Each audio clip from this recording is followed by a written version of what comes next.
Alright, what's up guys? Sesuai dengan voting di IG story gue akan membahas tentang pagination kali ini. Dan disclaimer dulu sebelum video ini mulai, ini gue nggak akan ngebahas tentang benar-benar ngehandle pagination dari nol.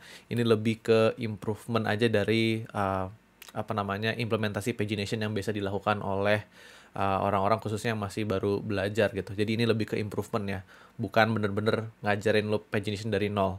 Nah kalau misalkan mau belajar dari nol, gue bisa refer kalian ke salah satu video Bang Dea yang udah dia upload tentang pagination. Di situ sekitar 40-an menit itu dibahas tentang pagination bener-bener dari nol. Jadi kalau kalian beneran belum paham, lebih baik nonton video itu dulu atau cari tahu dulu gimana cara melakukan pagination sebelum masuk ke video ini kayak gitu. Nah, karena di sini gue akan lebih ke nge-improve implementasi pagination yang biasanya dilakukan oleh orang-orang kayak gitu. Nah, anyways, di sini gue udah punya sebuah web app yang simple nge-fetch data terus nge-list down datanya. Ini by the way datanya dari API open source yang gue udah buat. Kalau kalian mau buka dokumentasinya, kalau mau pakai juga silakan. Oke, silakan pakai link di sini. Itu harusnya udah cukup informatif dokumentasinya, jadi kalian ngikutin dokumentasi situ aja.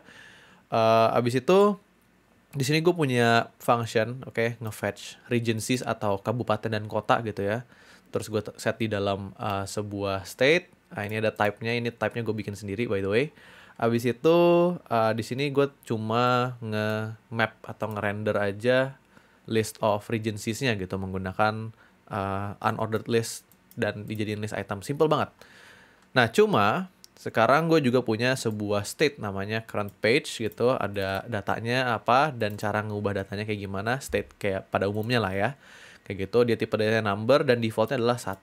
Nah, ini nanti ketika handle change page ini kepanggil, function handle change page ini kepanggil, which is dia akan kepanggil di button previous page dan next page di sini ya. Previous page, next page. Kalau misalkan panggil next page, dia akan nambahin 1 ya. Oke, dia akan ngeset state-nya jadi 1, nambah 1 maksudnya.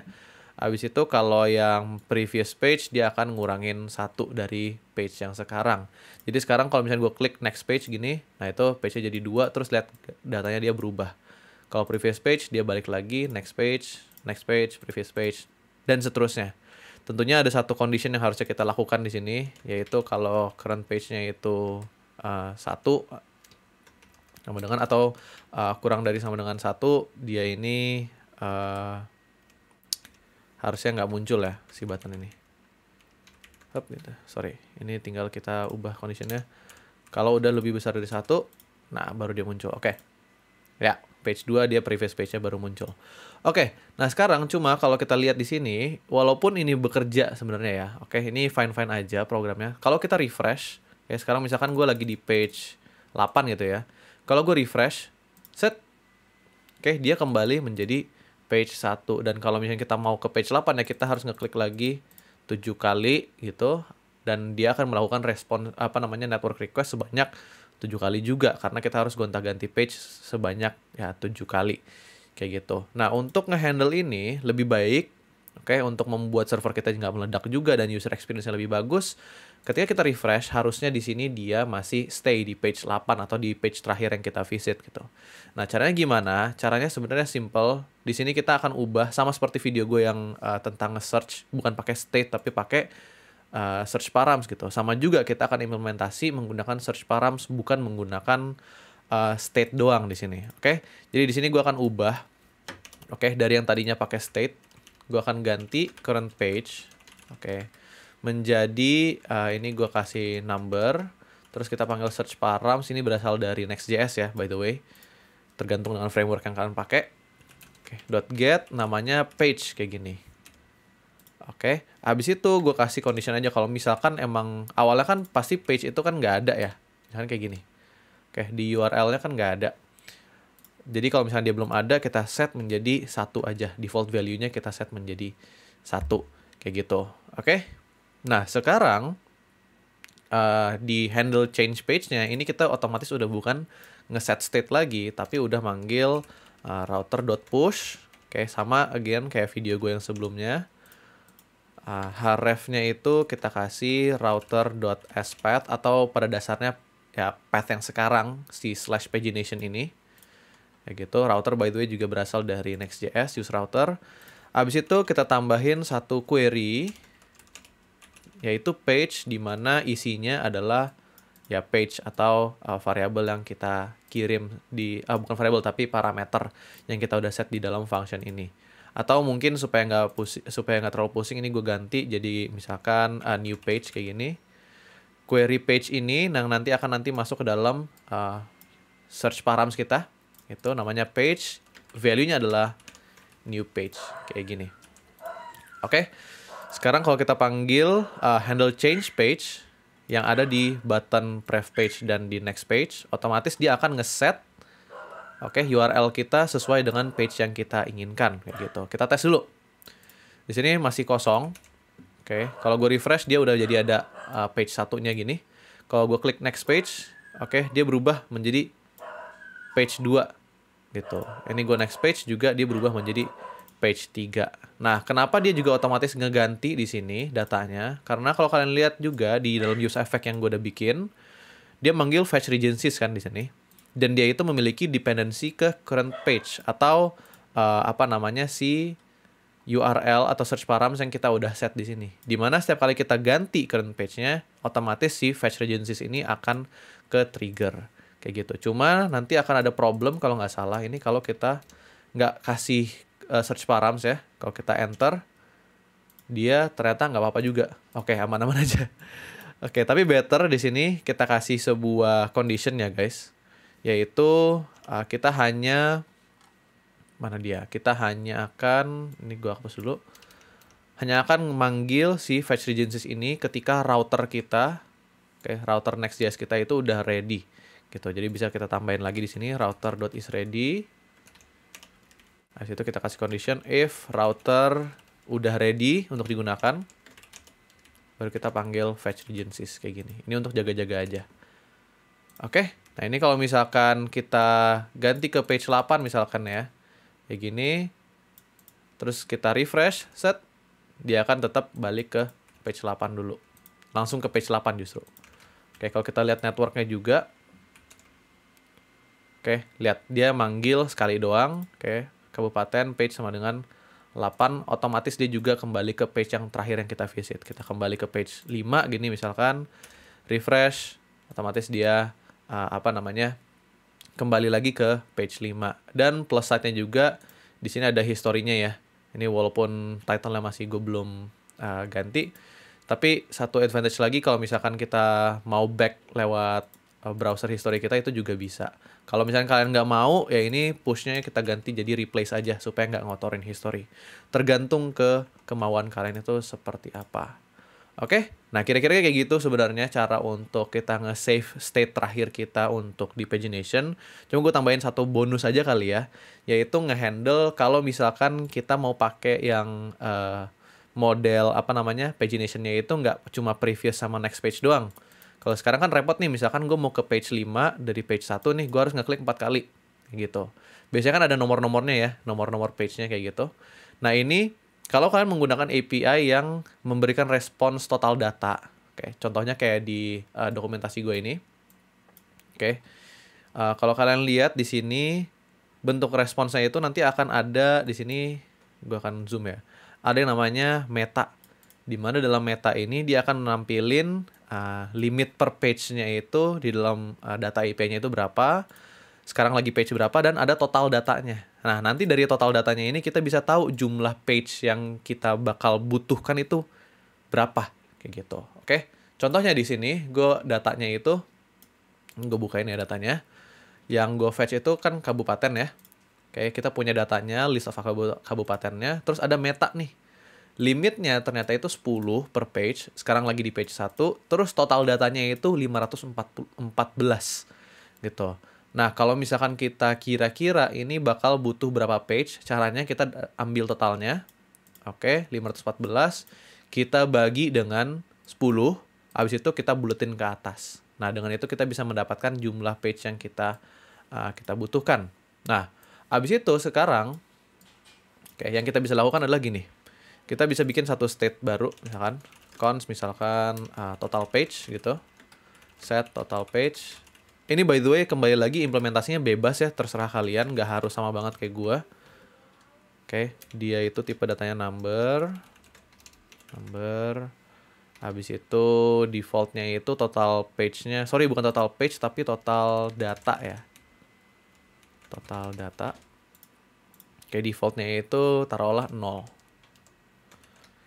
Kayak gini. Nah, ketika kita dapetin nih datanya, oke kita nge-fetch datanya, kita nge-set total data kita menjadi data.meta.total. Nah, ini kalian tinggal adjust aja ke response dari API yang kalian pakai itu kayak gimana. Kalau misalkan kalian nggak memiliki akses ke total datanya di API yang kalian bikin, ya itu otomatis ini nggak bisa kita lakukan. Tapi karena di API gue ini nge-handle jumlah data yang kira-kira kalau kita dapetin semua itu dapatnya berapa, ya ini bisa kita lakukan. Kayak gitu. Oke, dan ini by the way types-nya gue buat sendiri ya. Jadi kalau kalian menggunakan JavaScript juga sebenarnya nggak apa-apa. Nggak harus banget pakai TypeScript kayak gini. Kayak gitu. Anyways, sekarang kita udah dapat nih total data kita berapa. Di bawah sini, ini gue udah buat sebuah function kecil-kecilan. Ini walaupun sebenarnya implementasinya jelek banget ya guys. Oke, nanti harus kalian improve lagi UI-nya. Cuma kalau gue bahas sekarang akan kepanjangan, videonya sekarang udah lewat dari 10 menit. Di sini gue bisa nge-create sebuah array, oke, yang panjangnya itu adalah total data. Habis itu kita fill dengan angka 1 aja, dengan value random aja, pakai 0 juga bisa. Terus kita nge-map, oke, kita return kayak sebuah button.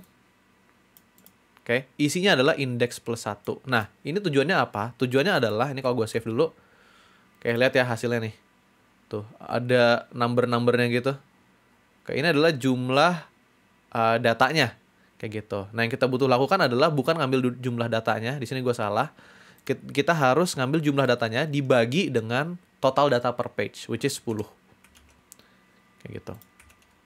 Nah, di sini kalau kalian lihat kena invalid array length karena di sini gue menghasilkan angka koma-komaan. Nah, untuk mengatasinya kita harus buletin ke atas math.ceil. Kayak gini, set. Refresh, nah dia baru bisa. Jadi kira-kira kita membutuhkan sekitar 52 page nih.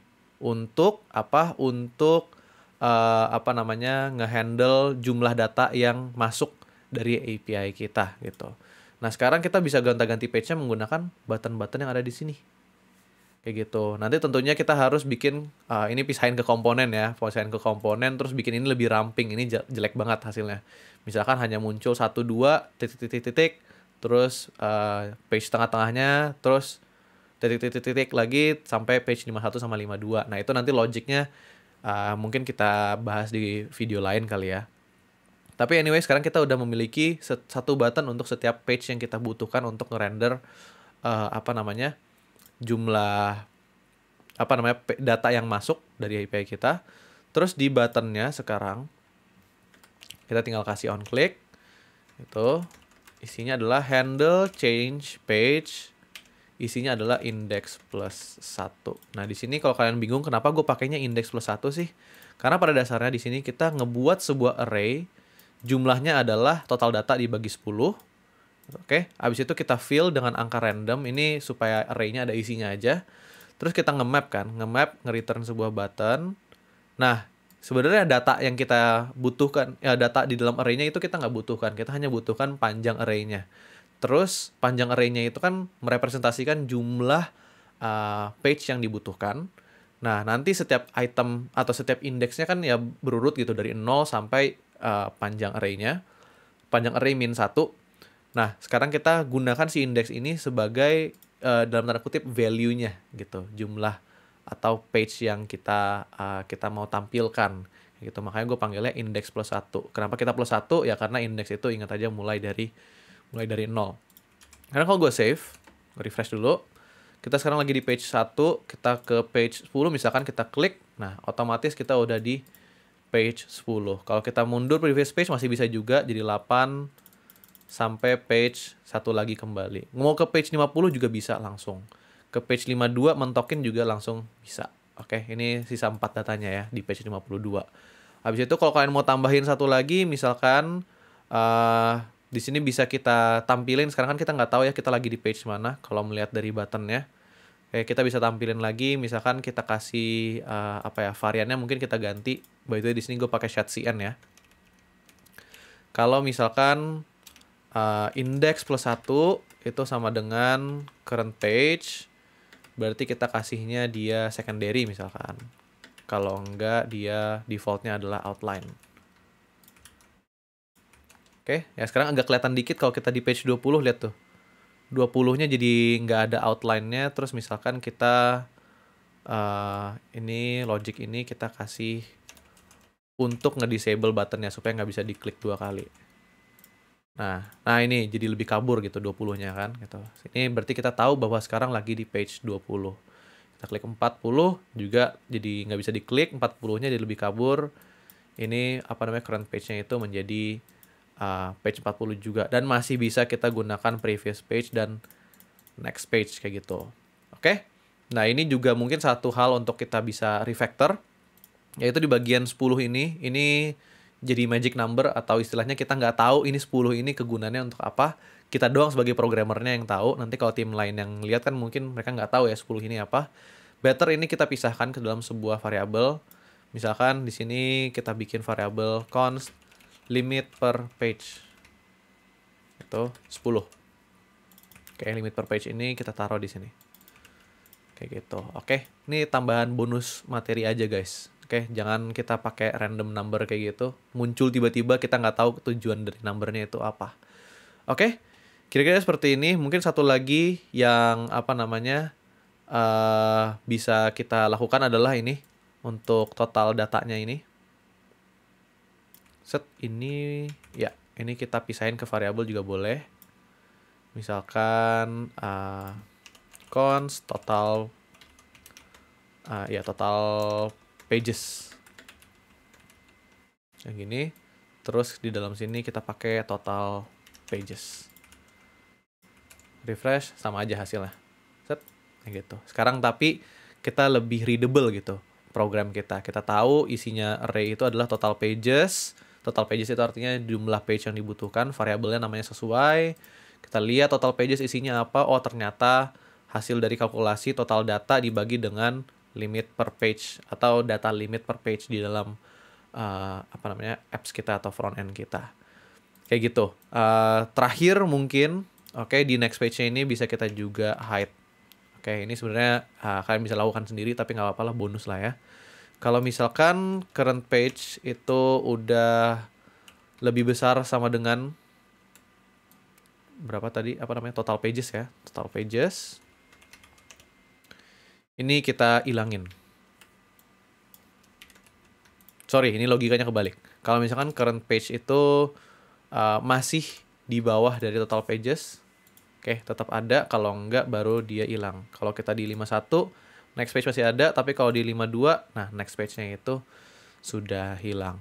Guys, gue tahu ini mungkin agak membingungkan di awal-awal. Mungkin kalau kalian mau materi intinya hanya di sini ya, yaitu menggunakan search params untuk nge-handle pagination. Tapi di sini gue juga tambahin sedikit bonus untuk nge-generate kayak button-button page ini. Ini di lain waktu mungkin kita bisa rapihin komponennya supaya nggak jelek banget langsung ngejajar 50 page di sini. Apalagi kalau misalkan jumlah data kita itu bahkan sampai ribuan, di sini jadi ribuan page gitu. Ini pastinya kita butuh sedikit improvement. Tapi kurang lebih di sini gue mau ngajarin aja logic untuk mendapatkan kayak jumlah page-nya atau nge-handle pagination supaya kita nggak harus supaya kita bisa nge-save state terakhir kita lagi di page mana kayak gitu. Improvementnya tentunya kalau kalian memiliki improvement sendiri silahkan kalian lakukan sendiri. Gue hanya memberikan mungkin lebih ke ngasih wawasan tambahan aja untuk kalian. Dan kalau misalkan ada yang mau kalian kritik dari program yang gue udah bikin di sini, silahkan banget supaya nanti yang lain juga bisa belajar. Siapa tahu gue ngajarin sesuatu yang nggak bener gitu kan. Anyways, palingan sampai di sini aja. Gue nggak nyangka ternyata videonya sampai 20 menit. Sorry banget jadi kepanjangan. Tapi semoga ini berguna untuk kalian. Dan kalau kalian suka, jangan lupa subscribe dan like, itu akan membantu gue banget. Komen juga kalau kalian mau topik-topik video yang mau gue bahas, dan kalau misalnya gue ada kemungkinannya otomatis pasti gue akan coba untuk bahas juga. Anyways guys, thank you so much for watching. I will see you guys in the next video. Bye bye.